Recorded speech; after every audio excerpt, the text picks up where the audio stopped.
Suara itu saya dengar, karena Pak saya sering ke bawah, ke desa. Jangan dipikir saya nggak dengar seperti itu. Aksi berani Presiden Jokowi mentersangkakan para jenderal memang patut diacungkan jempol. Meski demikian, tak sedikit yang malah merasa was-was. Apakah ini memang berani atau sebuah kenekatan? Jumlah jenderal aktif maupun yang sudah purna bakti menjadi tersangka memang tergolong banyak di era Jokowi. Mereka terdiri dari jenderal TNI maupun Polri. Dari sejumlah kasus yang menimpa para jenderal, ada satu kasus yang hingga kini menarik perhatian publik. Hal itu terkait perseteruan mantan Kapolda Metro Jaya Sofyan Yaakob dan Presiden Gus Dur. Purnawirawan polisi yang sekarang mendukung Prabowo ini pernah dianggap membangkang oleh Presiden RI keempat Abdurrahman Wahid alias Gus Dur.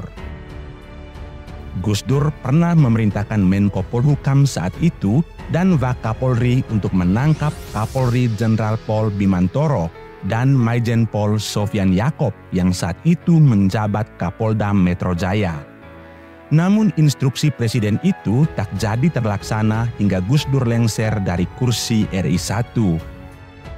Istana menganggap Sofyan Yaakob membangkang terhadap presiden, seperti dilansir liputan6.com 10 Juni 2019. Gus Dur selaku Presiden RI menganggap keduanya telah bersikap di luar jalur atau tidak mematuhi perintah alias insubordinasi, bertindak berlebihan, bahkan menunjukkan sikap pembangkangan. Suasana politik saat itu memang sangat tegang. Kursi kepresidenan Gus Dur mulai digoyang lantaran berbagai isu miring yang menyerangnya. Aksi demonstrasi, termasuk yang digalang para kader Partai Keadilan atau yang kini menjadi PKS, muncul untuk menuntut sang kiai turun dari tahta.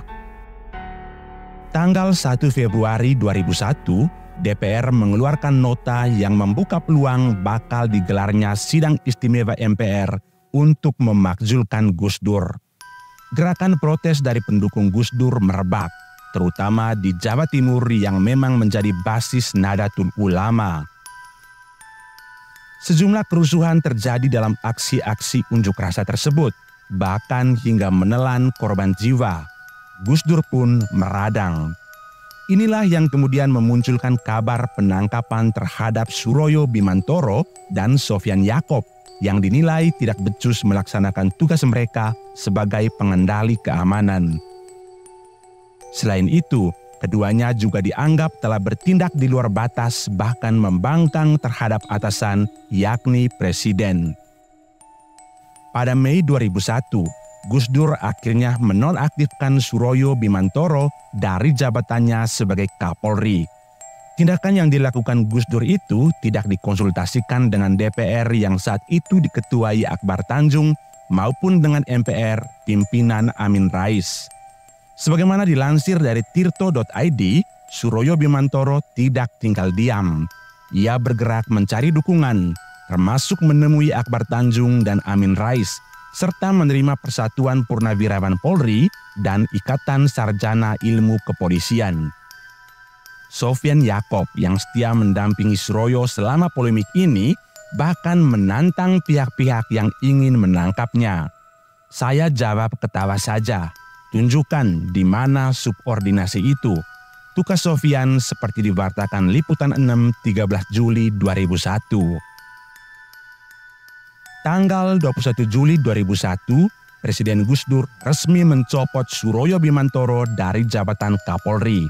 2 hari kemudian, Gus Dur dilengserkan lewat sidang istimewa MPR yang dipimpin Amin Rais. Nasib Sofyan kala itu masih beruntung. Setelah Kapolri dipegang oleh Jenderal Pol Dai Bakhtiar, ia masih dinaikkan pangkatnya menjadi bintang 3 sampai pensiun.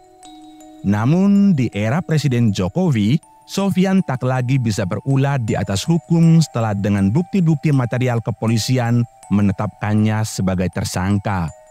Pemerintahan Jokowi tak lagi menganak-emaskan pensiunan TNI atau Polri, Sebab setelah pensiun, secara hukum mereka tidak lagi terikat oleh Korp.